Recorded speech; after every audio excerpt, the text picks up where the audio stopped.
Guess what, Rosalie? My family's coming over and you're in charge of hosting them at this fancy restaurant. Can you handle that?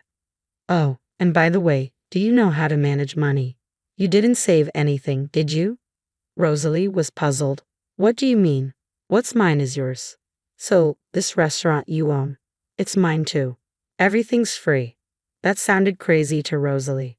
Her husband Kyle seemed clueless, thinking he could just invite the family over and not pay. Something wasn't right. Plus, he didn't seem to get it. He was about to land himself in trouble.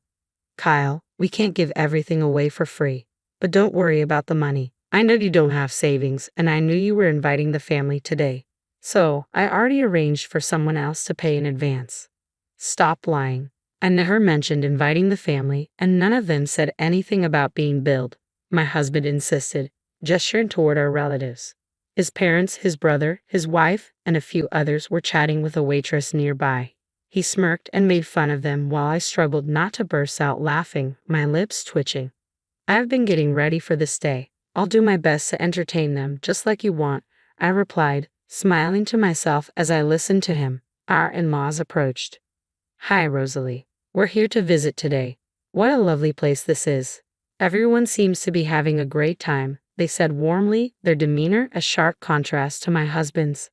Mom, Dad, thanks for coming. Rosalie's happy you're here. Today's on me, my husband said casually, even though he planned to eat for free. He lied effortlessly, not just to his parents but probably to his brother and other relatives too. He's lied before, but he's so confident he won't get caught because everyone sees him as the perfect son. Rosalie's really been excelling. She took over the restaurant from her late parents and has been running it impressively. It wasn't easy at first, but she turned things around. She's my pride and joy, he boasted to his parents, deliberately praising me, his pride and joy, to deceive them. But in reality, he barely sees me as more than a maid. As he spoke, my in-laws turned to me, nodding in approval. They've always recognized my efforts since the beginning of our marriage. Their kindness shone through their eyes. Meanwhile, my husband subtly changed his expression, silently warning me to keep quiet. Rosalie's been working hard, and Kyle's doing well too. Everything's going smoothly at Brown Trading, right? Your salary's been increasing, hasn't it? They asked.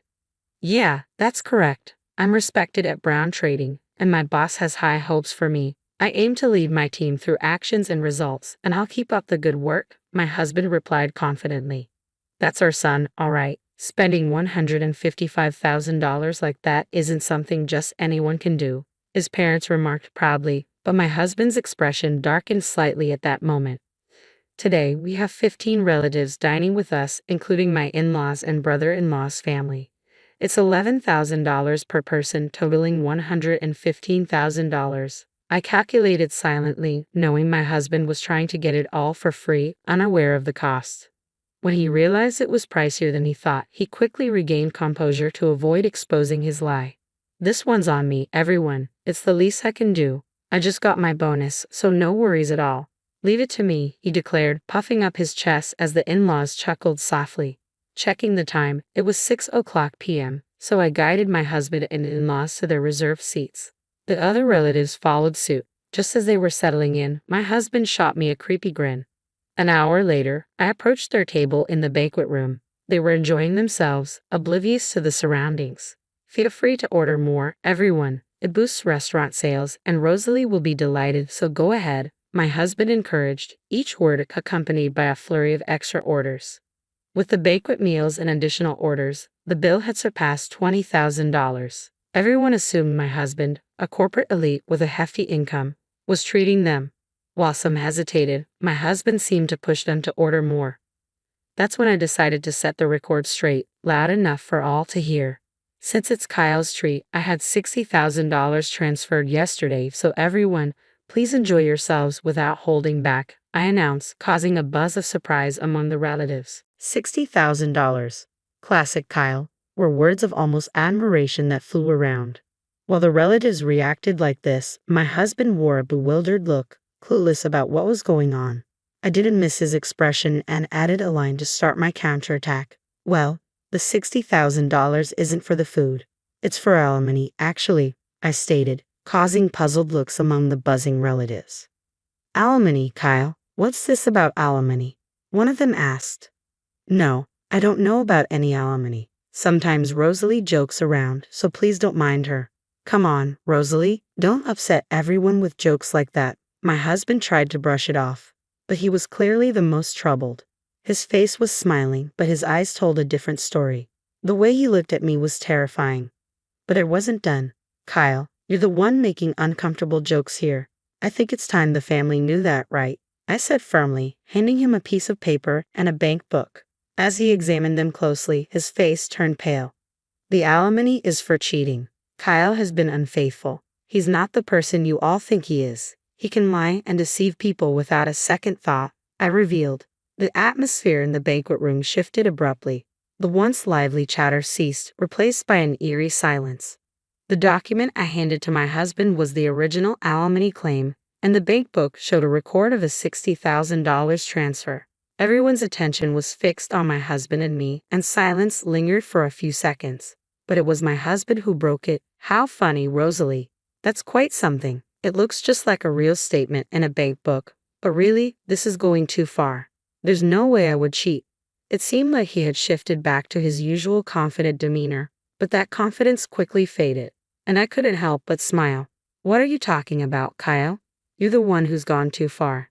Not only cheating but also trying to bully me into eating for free, lying to all the relatives that it's your treat. That's too much of a joke. Correct yourself quickly, everyone. Don't take Rosalie's words to heart. Without needing to say anything, the relatives seemed unable to believe it outright, and no one spoke up. I didn't react to my husband's words either, just watching his actions closely. Gradually, he started to panic. That's when he tried to get his parents on his side. Dad, Mom, tell her to stop these senseless jokes at a time like this. Ah yes, everyone calm down and listen to me, his dad began. Rosalie isn't making any senseless jokes. She's just stating the facts. It's undeniable that Kyle has been unfaithful, and she's not threatening Rosie. He's trying to get today's meal for free too. What are you two even saying? Are you taking what Rosie said seriously? That's not funny at all, my husband protested, but his parents seemed convinced. The only thing that's not funny is this situation. We've come here knowing everything to confront you, I declared. Yes, I had already confessed everything to my in-laws, revealing how my husband uses his outward kindness to play the dutiful son while behind the scenes, he's up to no good. Even as we waited for our reservation time, he tried to deceive his parents, but they saw through his lies. Enough. I would never deceive everyone. You're ruining the good mood we had, Rosalie. What are you going to do about this? My disclosure and having the in-laws on my side were completely unexpected for him. He visibly started to lose his composure, standing up and glaring at me intensely, as if he might lunge at me any moment. Come on, brother, calm down. Let's sit down and talk this over calmly. Nicholas, you believe me, right? Interjected his brother, my brother-in-law Nicholas, cutting through my husband's angry shouts. Nicholas, busy with his own job, was attending today with his wife Yasmin. I knew Nicholas and my husband had been close since before I started dating him, and he is as gentle and consistently smiling as the in-laws.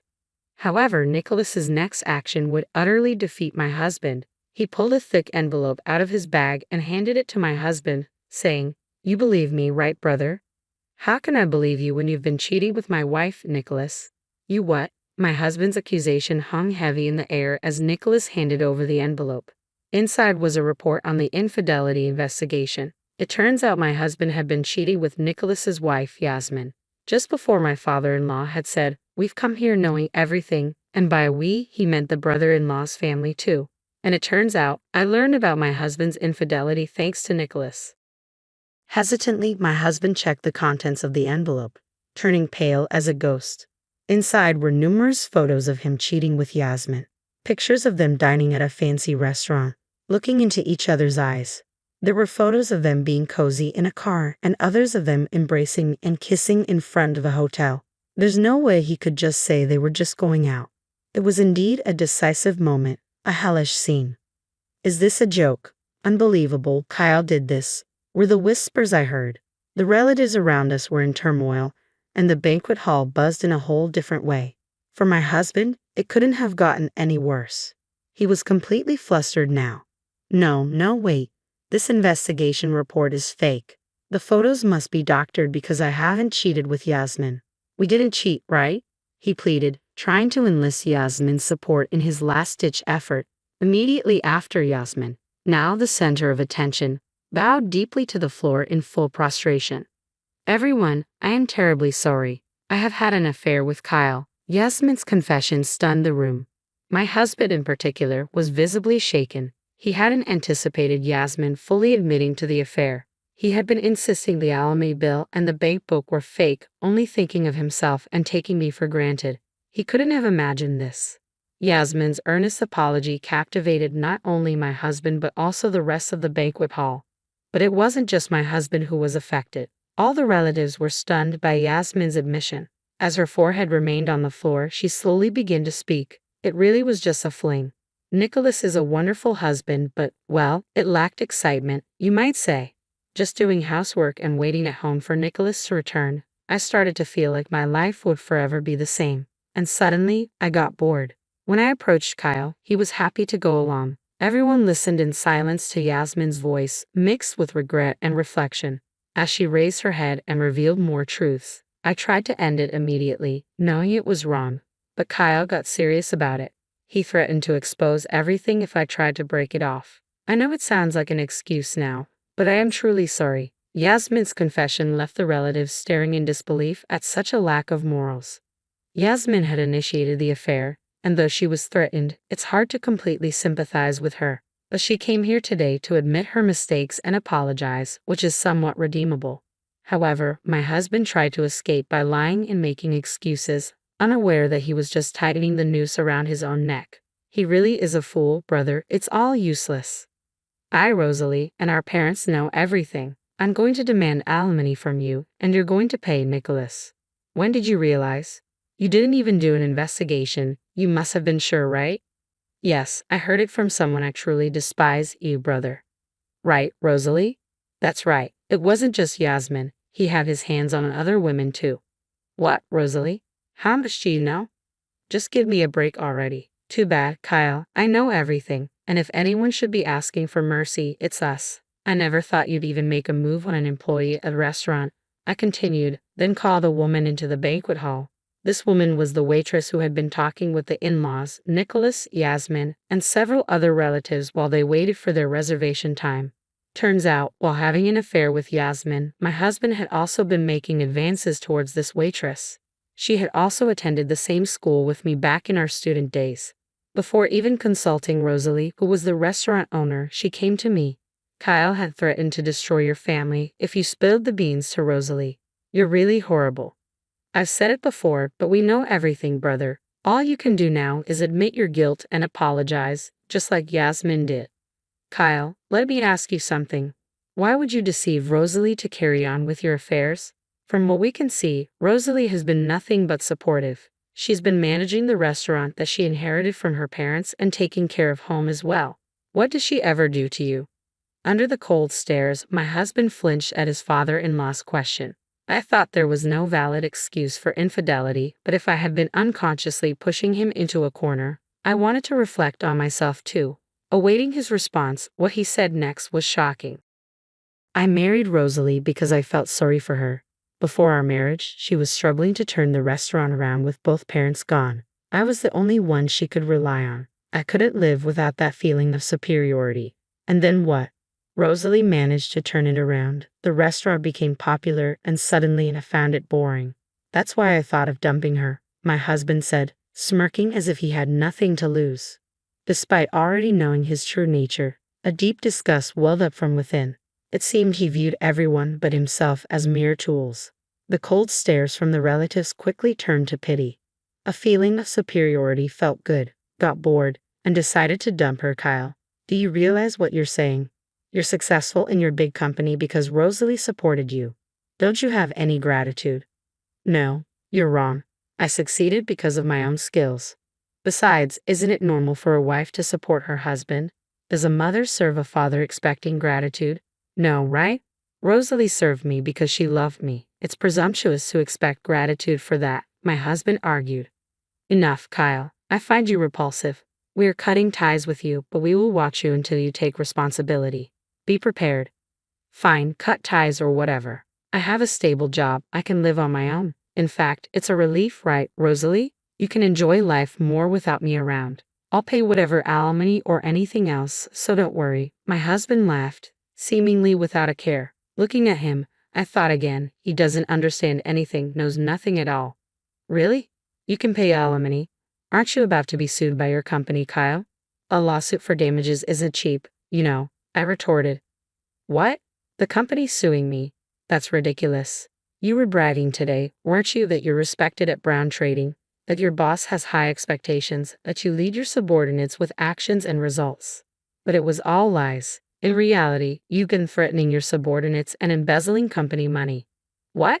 I would never do something like that. I rose through the ranks on my own merit. Don't talk nonsense when you know nothing, my husband protested. What you don't know, Kyle, is that all the subordinates you threatened have come forward. The company has been aware of the issue for a while. But you don't have to believe me, I'm just stating facts. It'll be interesting to see how far you fall, I explained to him in a calm tone, trying to make him understand. And the color drained from his face. If he really had no idea, he could have laughed it off.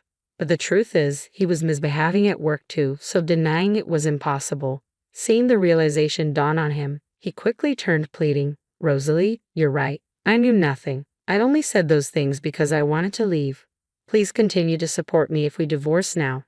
I stopped him right there. "Don't say anything more. The relatives are about to tear you apart, Kyle. It's too late for anything now, and it doesn't matter whether you knew or didn't know. No one will help you, and you'll get your wish to live alone. Oh, and by the way, make sure you pay for today's bill. It was your treat, wasn't it?" The moment I said this, Kyle collapsed to his knees. No one reached out to help him. Today, after threatening me, deceiving the relatives to get a free meal, he finds himself unable to get off scot-free. Afterwards, I filed for divorce, and Kyle was sued by his company. Kyle ended up incurring a significant amount of debt. The reason Kyle had no savings despite dealing with Brown Trading was that he was footing the bill for entertainment expenses with the employees. However, this entertainment was merely a pretext. In reality, Kyle was just squandering money at nightclubs. Given that Kyle, who had a high-paying job, had no savings, it's clear he had been recklessly spending his money. This was entirely Kyle's own doing, so he should have dealt with it himself. But instead, he asked for help from his in-laws and Nicholas's family. Of course, no one was willing to help. Kyle had defiantly claimed he could live on his own and even laughed off being disowned. So it's no surprise, yet Kyle continued his futile attempts and kept sending messages to my smartphone incessantly. "I was wrong. I shouldn't have cheated. I regret it. Please help me." The messages clearly showed he was desperate, but it felt like just another act, given his history of deceit and manipulation. It's hard to believe him still. I have not blocked Kyle's contact. I've left it unblocked so that I can receive his messages. I want to see what becomes of a person who has only thought of himself and demeaned others around him. It's uncertain what will happen to Kyle now that he has hit rock bottom. One thing I do know is that unless Kyle truly repents and changes himself, he will not be able to climb out of this pit. That much I am sure of. "Rosalie, I am truly sorry for what my brother has done.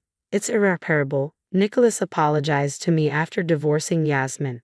The in-laws who came with him also deeply bowed their heads. "I am a failure as a parent. I can't believe I didn't see my son's true nature sooner. If only I had realized earlier, this wouldn't have happened. Kyle took advantage of your kindness, Rosalie, and did whatever he wanted. It was our responsibility to stop him. You all don't need to apologize. If anything, I am grateful. I had no one else to rely on, no parents or relatives. So thank you for always being on my side. From the beginning of our marriage, the in-laws and Nicholas have been my allies. That I was able to turn around the inherited restaurant was possible only with their support. They are genuinely kind and always smiling. They showed such fury on my behalf that was incredibly comforting to me, who is utterly alone. I will never forget this warmth for as long as I live.